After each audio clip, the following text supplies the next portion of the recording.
Hi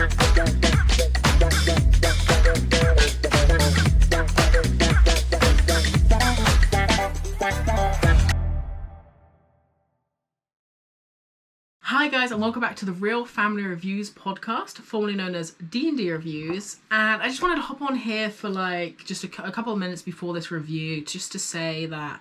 And so, if you don't really care about the channel, any differences we made, I'll put the like time code on screen to skip to, just to see the review of whatever movie this is. But yeah, I just wanted to say that we have some changes now. First of all, I want to say sorry we didn't upload in the last couple of weeks, but it's because we were getting ready for all these differences that we've now done, which first of all includes the fact that we now have video. You can see us. Yeah. This is something that when we first started the channel and when we were like kind of, you know, talking about making the channel, we always said we wanted to do video. And it just actually didn't work out over the summer. We just ended up doing a bunch of audio-only reviews of those movies. And we really love those reviews still. Like, we do, yeah. Even without the video aspect. But they're like our idiot children. We did think there was something missing, so we just decided to go ahead and do it. Same with when we even started our channel. Like, we still had so much things we needed to figure out. But we were like, we've been saying for a while, let's just go ahead and do it and just start recording. And it, you know, ended up, like, we really do love doing this. So now we have video is basically what my point is. That yeah, we do have video now. Another thing is that we do have social medias. We've had them for about a month, but I'm going to start posting on those more. I've linked them all down below. And yeah, go follow us there, because then you'll know like what movie reviews we're going to be doing. Like, you'll know what review is going out every Sunday. And the third one is the fact that we have now changed our name. As much as we love D&D Reviews as a name, we were getting kind of a lot of feedback from like friends and family, close friends and family, who were saying it just feels very much... They couldn't find us. They couldn't find us. Anytime you type D&D, it just goes to Dungeons and Dragons, which, you know, is whatever it is, like, for us. Like, that's not why we made the channel, for a Dungeons and Dragons theme. I liked the film. We just liked D&D Reviews, like Dad and Daughter Reviews as a name. So we initially were thinking, okay, let's just change our name to D&D Reviews, like Dad and Daughter Reviews, but it would not allow it. YouTube was like, that's too many like, you know, words for a name. So we kind of just settled on a few different options. One of them being Popcorn and Parent, which I like it. I think Popcorn and Parent's fun, but we do already say popcorn in our like intro. Yeah. Grab the popcorn, so it felt like too much. We ended up settling on the Real Family Reviews podcast, or Real Family Reviews, but real spelt like film reel, like REEL, so it felt like a fun little, you know, it still is because we still very much, that's all we are. We talk about film, play games surrounding that, and, you know, we're not going to obviously go into talking about anything else, so we still wanted it to be surrounding the fact that we do reviews on that subject. Because we like films and we go to a lot of films. So yeah, but that's all the changes. We are now going to be uploading every single week, every single Sunday. We'll get a review out there, or a game, or whatever we're going to do. But now, one of the things we really wanted to do was do trailer reactions, or reactions to other things surrounding film, which obviously now we can do because we have the video aspect of this. So obviously award season is coming up, and we're going to be watching. And I thought, you know, when the nominations come out, we can make like not a reaction video of us, you know, reacting when the awards come out. We do like the awards. Just other reaction videos which we can do now, because obviously we've got the video aspect. So yeah, I hope you guys enjoy. Obviously, it won't change it if you just listen to the reviews anyway. Then obviously it won't really change it if you know, you won't really realize now, because obviously you're just listening to it. But yeah, if that's basically it. I hope you guys enjoy the review for whatever one this is. But yeah, thank you so much for listening, and, you know, really appreciate you guys. So, bye. Hi, and welcome back to the Real Family Reviews podcast. I'm the daughter. And I'm the dad. And grab some popcorn, because today we are talking about Springsteen, Deliver Me From Nowhere. Deeply personal. These new songs, they're the only thing making sense to me right now. This is what we're putting out. No changes, exactly as it is. We're really doing this? Unless you want us all to look for a new job. Yes, you're really doing it. This is nuts, John. You know it, I know it, and deep inside, Bruce knows it. Our man's on a rocket ship, and we don't want to miss that window. Radio can't play this. In this office, my office, we believe in Bruce Springsteen. Let's burn this place down, John.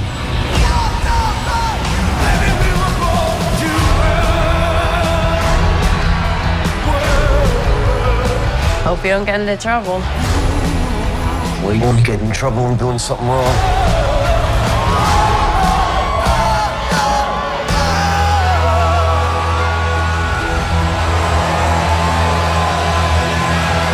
Which we just saw a few days ago, and we go watch it. We're going to be spoiling. That is a classic for us. How did you? I would recommend. We always recommend to go see it anyway. Always go to the cinema and see films, even if we didn't like it. But how did you enjoy it? Because you are I was a big Bruce Springsteen fan. I back in the sort of when he brought out Born to Run, which is what this film is leading up to. Yes. I didn't. Born to Run is the one that has Born in the USA, the album that has probably his most famous album. He broke worldwide on the back of that album. Yeah. Now I didn't, and I really got into Bruce Springsteen, and I bought all his previous albums, and they were really very different. And Nebraska, which is like his kind of folk album. Sure, yeah. This is the story of how that came about. Cult, yeah, I guess you would say. Quite sad and deep. I mean, it's about obviously one of the track that he starts writing that we know most about. Yeah. In this film. Is about Charlie Starkweather, who was like a it's called Starkweather, he changes he changed the name, but I mean, Charlie Starkweather killed 10 people, but he that's true. Like in real life, that is true. Yeah, that Bruce Springsteen was inspired by that. Not that they were both true. The fact that there was a murder, Bruce Springsteen was inspired by that for his song Nebraska. The album. He'd done this album, The River. I think it's a double album, and that was really successful. And he'd had a top 10 hit off that, and he broke through in America on the back of that. That's the thing, because he's more about albums than singles. He even says this a lot. It's all about the album. The album tells a story, and I appreciate that aspect to it. And Bruce Springsteen seems like a lovely person. I was pretty disappointed in this movie. Really disappointed. I was very excited to see this, and first of all, just a heads up, we watch basically every musical biopic. We like a bio. Nothing can stand up to our beautiful Elvis movie. Elvis we love but they're all good. They're all good, but that is probably our favourite. We even thought that Austin Butler should have won for Best Actor, but Brendan Fraser, Brendan Fraser was great in The Whale. But yeah, so we do watch all the biopics, and obviously when this was announced, I did tell you about it because I do know that you did like Bruce Springsteen. But the thing is, this movie, and future Lil editing this, put the poster on screen for everybody to see. The poster of this movie very much makes it seem like it's going to be a coming of how Bruce Springsteen became famous. He's already pretty famous when the movie begins. Yeah. It's about him making this one specific album, and biopics, most of the time, like Elvis, like Rocket Man, they start from when they're a child and they go all the way up to when they either are deceased or that they're older. Some of them, like the Bob Marley one, I thought the Bob Marley One Love, I think it's called One Love, was specific in the fact that he's already a member of the Wailers, he's already wrote I Shot the Sheriff, he's already wrote all these things Bob Marley has in that movie, and he's already pretty known in Jamaica. And this movie kind of does the same thing, which is that Bruce Springsteen is already pretty famous. He's playing on the radio. People are like, Bruce Springsteen, like, in America, it's about him making, it's about him making Nebraska. So if you are, like, not really into Bruce Springsteen, you might not really be into it because it's more a personal story. Yeah. And it's a bit really his, and just for the poster, it's a bit like clickbaity in making you think it's going to be, because the poster is him kicking his legs up, like, oh my god, we're going to see him playing all these places. He's famous for doing 4-hour gigs and everything. He's really like, you get your money's worth when you go and see Bruce Springsteen. But it's not really. It's more about a beautiful story about him making this one album. But it's kind of, you might be a bit mad if you think you're going to go into a typical biopic about that. So. I mean, to me, this wasn't really about, because he wrote. I didn't know this, but he kind of wrote Born in the USA, the album, what became the album Born in the USA. He wrote those tracks, and he wrote Nebraska, the tracks at the same time. Yeah. And some of them, they are like, the record company was loving Born in the USA and various tracks that went on to be on that album. Yeah. And they were hating on Nebraska. Hating on the smaller and its folk and its folk feel, but that was the one that mattered to him. And he put all those tracks on one side that became Born in the USA, the album that follows it, and he insisted on Nebraska being released. And in this, they were trying to move them around and alter the sound, because he'd done it at home on like a 4-track recording. It's very interesting. This movie's set in 1980. Question mark. Is it early 80s, right? It's set about 1980 or 81. Oh, well, so really early then. Yeah, and right at the beginning. it is kind of interesting to look at they talk a lot about the different technology they use. They're like, this isn't like for recording at home. Different things, which now it's obviously funny that people can just record. Like, we could just record now as opposed to going to like a studio and stuff.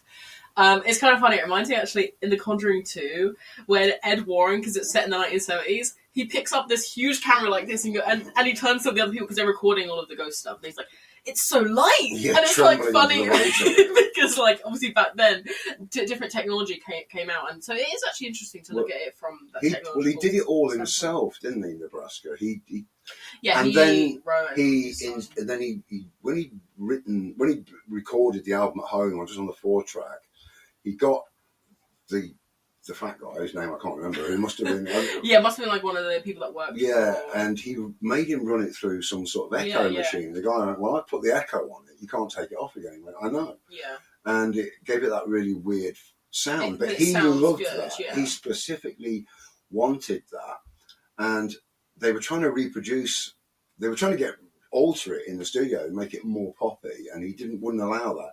And he demanded that they reproduce the album that way, and they couldn't with the modern equipment. They couldn't get that sound, and then they went to a guy who made the master copy of the LP, and he kind of did it all by hand. And he finally manages it. And if you remember, they're in the studio and they listen to it, and you see it through the window. I mean, Bruce Springsteen's not there, but his manager's there. Yeah.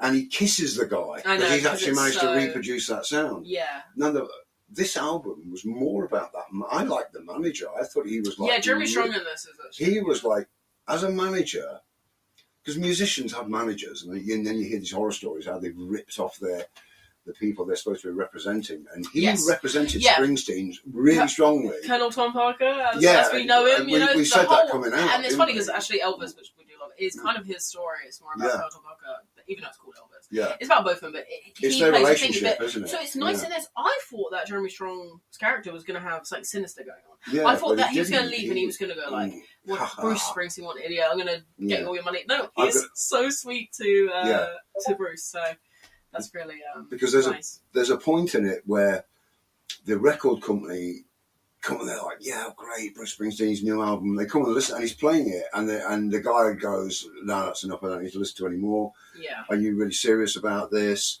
It's and one Springsteen of had said no singles, no tour, no photographs, no nothing. And he went, are you serious? And Jeremy Strong's character goes, in my office where I represent Bruce Springsteen, we do things the way Bruce wants them doing, and this is the way it will be. Him, there wouldn't be any other job. But I think that they wanted what became Born in the USA because they'd heard that. Yeah, because it's more. Well, it was for a movie as well. So. But to get that album, they had to do Nebraska. That's the thing. They were like, to get your cake, you got to go through all this stuff.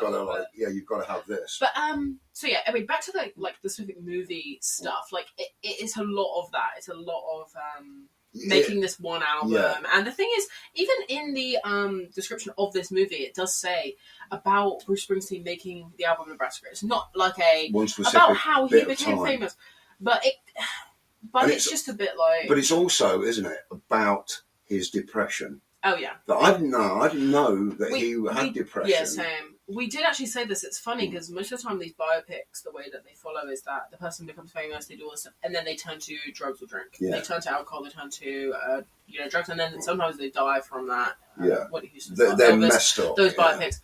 But this, he didn't turn to any of that. He was. But he definitely, because there is at the end.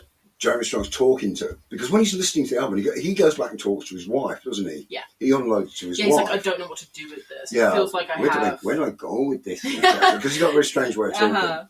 But he says it sounds like a man who's blaming himself, and he keeps cutting back to him and his relationship with his father. Yeah.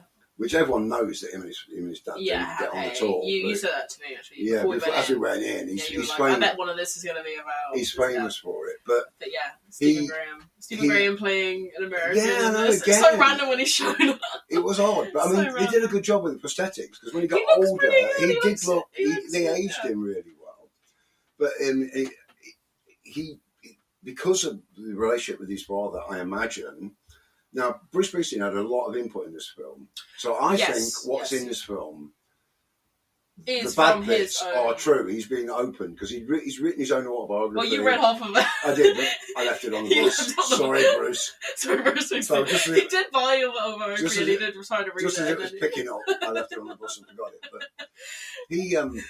But he eventually, at the end, one of the sort of last things that happens in the film, after you see him really being upset about things, can't maintain a relationship with a woman. Oh yeah.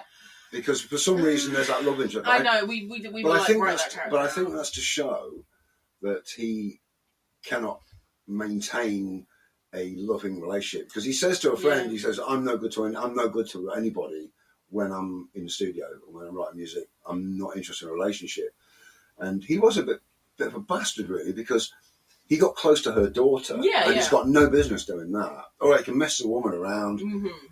But he got close to the daughter, and she might have started looking at him as being a bit of a father figure, and then he's not interested. Yeah, that's.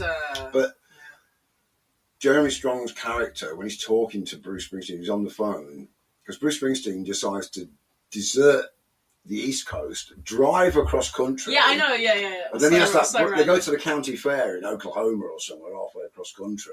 Yeah. And he has a kind of breakdown. He's seeing his dad with him when he's young, and he sees her with her, and he's kind of having this breakdown.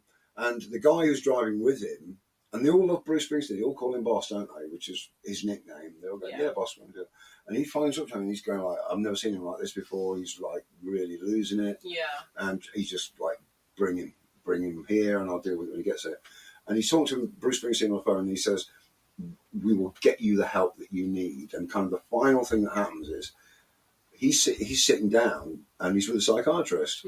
And the psychiatrist says, "Tell me in your own words why we're sitting here talking today." And Bruce Springsteen looks at him and started crying. Good acting from Jeremy Allen. Yeah, he started crying. He was really upset. And it said that he still deals with these problems to this day, which I didn't know, because you think the guy's like a multi-millionaire, he's loved by everybody, he's married with kids now. That's the thing. I love the fact that Bruce Springsteen was involved. Even though this movie is just a bit like whatever, I do love his involvement. But we've seen other biopics where obviously people are dead; they can't be involved. Like Dylan, but he's not dead. That's what I'm saying. Elvis, Whitney Houston, Bob Marley. But then Bob Dylan, we saw a complete unknown earlier this year. Yeah. He has no involvement in it whatsoever. So it was nice that Bruce Springsteen was involved, and I think he even personally picked Jeremy Allen White to play him. He's working on the promotion of this album. Yeah, we need to watch the Graham Norton episode where they're both on it together. So, but it is nice that, that he's involved. That he. But it makes you believe in the story, because there are parts of it you think, "Wow, this is really intimate."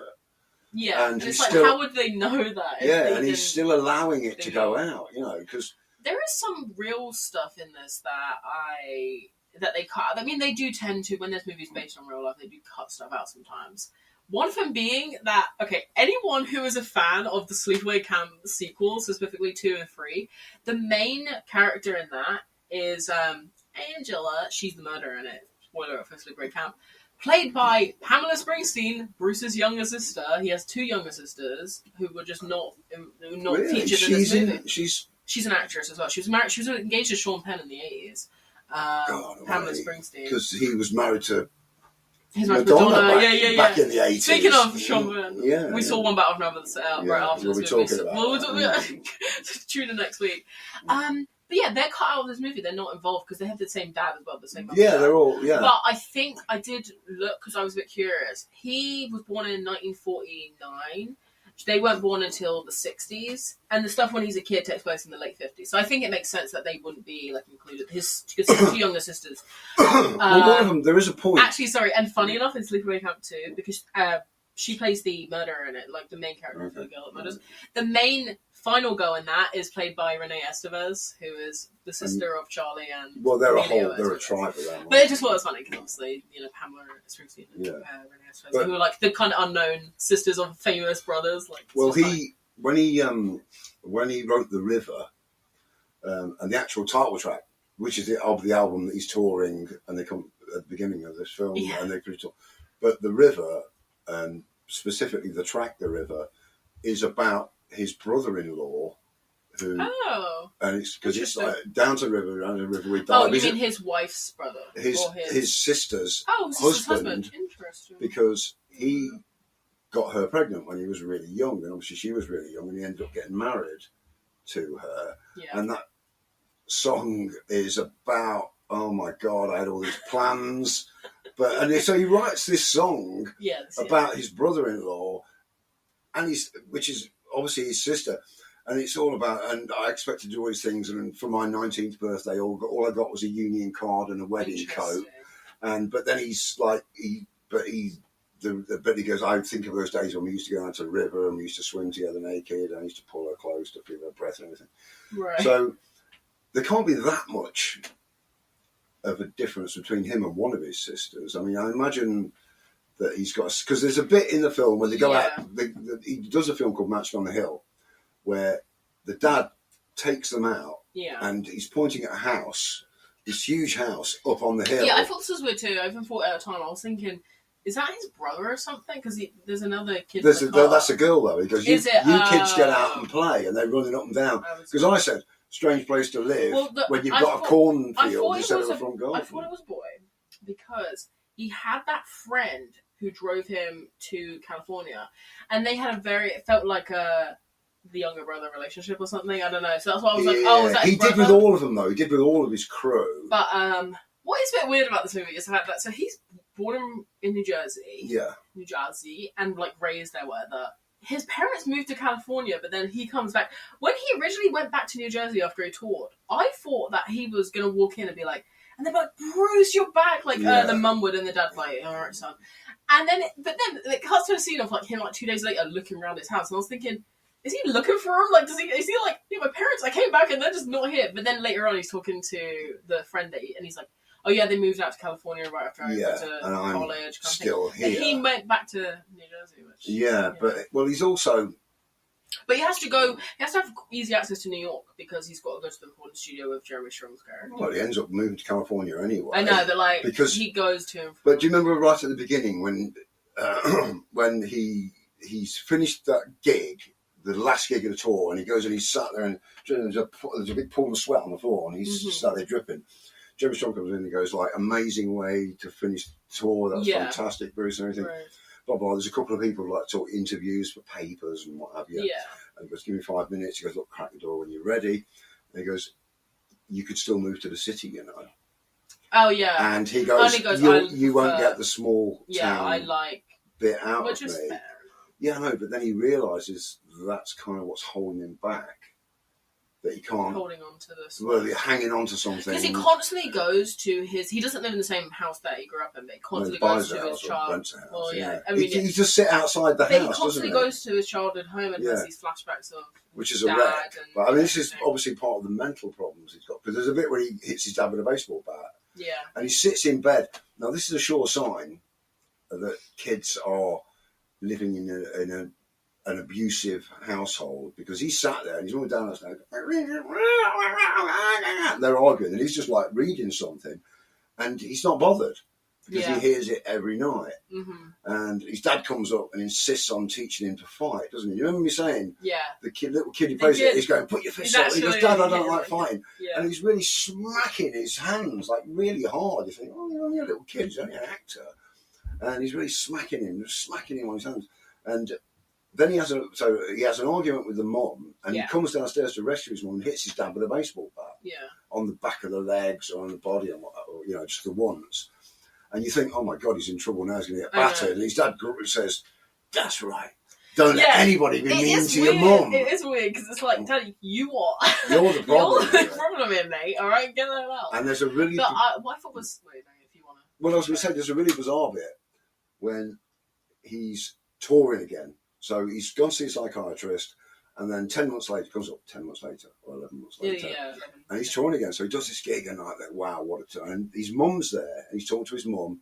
He goes, did Dad come? He goes, yeah, he's in there waiting for you. And when he goes in, his dad's just sat on a chair, hugely overweight, like that. And he goes, sit on my knee. Yeah, and he goes, Dad, I'm soaking wet. And I'm 32 years old. And he goes, no, sit on my knee. So yeah, he goes and he sits on his knee. It's sweet when he goes, I think this is the first time He does, yeah. I've ever sat on your because there's a bit where, also, when his dad goes missing in Chinatown, and he searches everywhere, he finds him in Chinatown, and he goes in, and he says, I'll buy you breakfast. And you go, okay, let's go then. And he throws the money on the counter to pay, and the Chinese bartender comes up and goes like, my treat, he's a really nice man. And he looks at it, the dad looks at Bruce and goes, am I? You remember that bit? He goes like, am I a nice guy?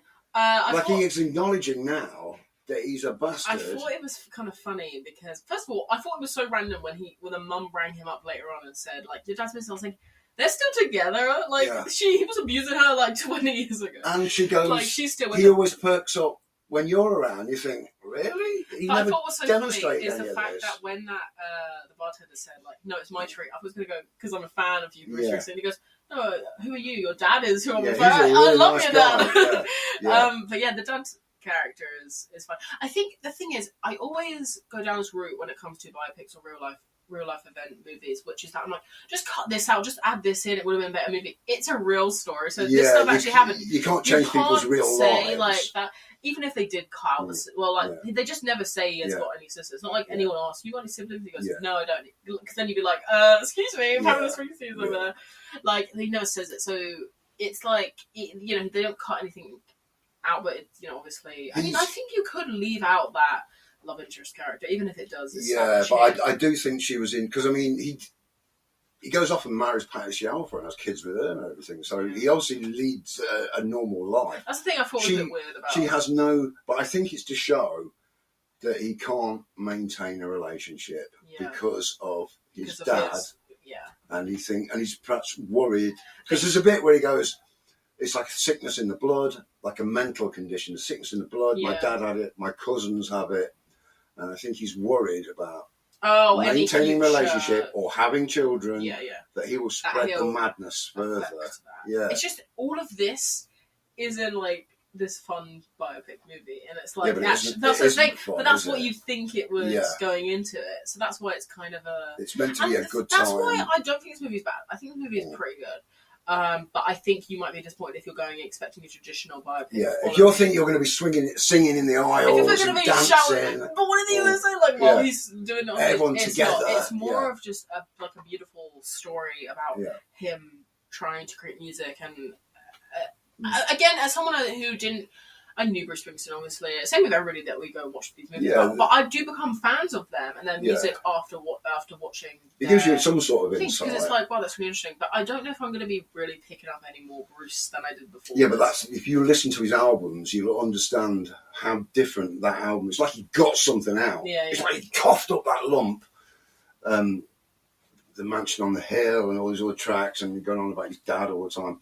And then finally got around to having some mental, having his mental condition looked at. Sure. So I think it's just that small period of time. Yeah, just in this specific 6 months. Why? I think it's Bruce Springsteen almost doing something to help himself mentally. It's like a journal. It's like he's read out his journal from that time, and it's like and this is it's why is this? People must listen and go, why does this album even exist compared to his other stuff? Yeah, because that definitely is the least listened to. Whereas my phone, I need it it's to so find different. out the right as well.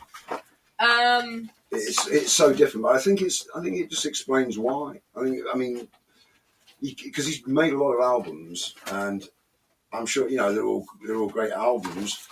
But it's this one. This is the weird one. This is the really I mean, odd he's still making them now. Oh, he's still I really do love the fact that the involvement of him. Do you remember when he was lying on the floor listening to that Suicide track, and he's going, it's great stuff I've never written, and it's like really weird, and he's the fact guy comes in and he goes, I wouldn't listen to it on repeat.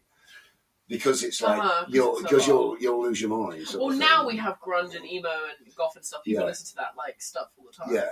So back then it's like, well, Kill Yourself by the Suicide Boys. Kill Yourself Part 3 or whatever. Yeah, we have that. That's kind of Part 3. It's kind of acceptable now. But back then it was like really songs were love songs or whatever. Yeah, they all had like a. And he wasn't doing that. He was doing almost hate songs on that album. But I think he got it out of him, got it out of his system.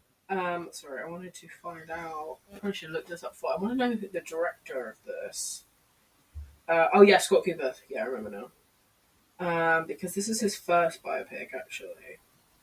But yeah, so kind of interesting. And a difficult one to make as well. Because even something like what is the movie? Complete Unknown. That's directed by James Mangold, who is a great director. He did Ford vs. Ferrari. He did Walk the Line. The Johnny Cash, which what's her face? Reese Witherspoon won the Oscar for playing June Cash in that, which is kind of funny because then he made A Complete Unknown and he had to cast someone else as Johnny Cash because obviously it's set during because Johnny Cash is in A Complete Unknown. It's Boyd Holbrook who plays him, and so it's funny because obviously Joaquin Phoenix played him back in. It was a great film, because Walk the Line's good. You're like, okay, well, he's taken up this thingy of that again, but this director Scott Cooper is actually not ever made like a biopic like this before. And I also think you've got the problem that Bruce Springsteen's agreed to allow us to make this film, but then Bruce Springsteen is only going, right, Bruce, we're going to change that, and he goes, no, it's got to go out the way it has with the echo and everything, and they're going, we're trying to make a film here, but being who he is, being brutally honest about himself, he's probably really insisted that it be made this way. So I'm, like you say, I don't think it's a film for everybody. And I think if you go in thinking, this is going to be honest about Bruce, and I'm a Bruce fan, and I'm going to learn stuff about Bruce. If you go in with that attitude, I think you'll be okay. But like if you go in expecting to sing along, how much do you think this movie cost to make, and how much do you think? I think I already asked you this when we saw it. I think 35 million to make. Yeah. No, 55 million to make. Okay. Made 32 mil. It's made 32 million. Yeah, so under its budget. Yeah. So that's kind of... Because I think the reason for that is that big Bruce Springsteen fans aren't going to like it because it's not sing-along. And people won't like it because it's not a jolly story. Because that's the thing, I saw a lot of critique from people that said, I'm a huge Bruce Springsteen fan, but Nebraska is my least favourite album. It is. So now it's like... I understand now why. I have to watch this movie about that one album. Yeah. But what do you think that it made Rotten Tomatoes wise? Right. You do it now just to get out. Yeah, I think it's probably going to get hammered. I think it's going to be... Well, yeah. I think it's going to be 35% on people, on the audience. Okay. And I think it'll be a lot higher. I think it'll be 68 on critic. No, 83 on audience. Wow. And then 59 on critic. Wow. So very different. So it doesn't take any money, but the people who went to see it loved it. Yeah, but the critics weren't really... Yeah, they weren't impressed. But yeah, I mean, compared that to like... Wow. Yeah, Complete Unknown, which did 95, 82. Elvis did 77, 94. Like, it's just... 77 for audience? No, for critic. Oh, for critic, 82 on Complete Unknown. And then they both made 95 on audience. Yeah, which I understand, especially Elvis, because that was a sing-along. And that was one good, yeah. But yeah, so... That's... Yeah, it...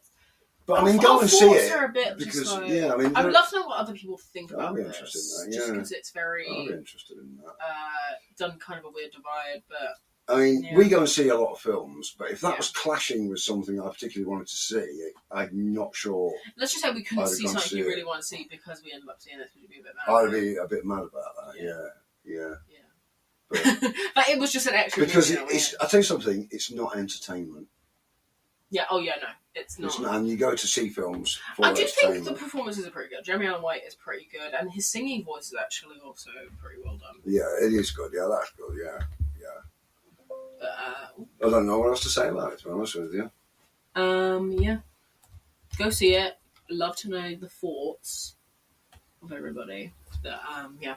Anyway, thank you guys so much for listening, for watching along now. This is our first one we've recorded a video. Go follow social medias down below. and see you in another review. Thank you very Bye. much, and good night.